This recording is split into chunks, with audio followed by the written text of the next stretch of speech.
कविता बाप.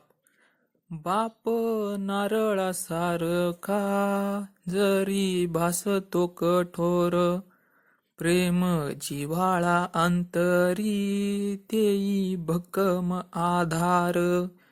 बाप पाठवी मुलाला दूर देशी शिकायाला, पाठीवर हात त्याचा बळ देई उडायाला.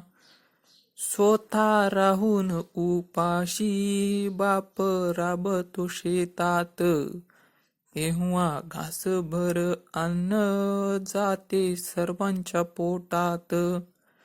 बोट धरून बापाचे पुत्र मोठा जेव्हा होतो, मोठ्या संकट समयी त्याला बाप आठवतो.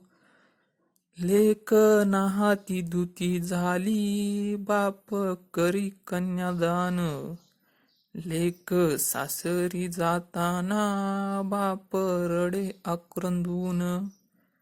प्रेम क्रोधाचे मिश्रण बाप आदर्शाची खान, त्याच्या मार्गाने चालावे सदा ठेवून या जाण.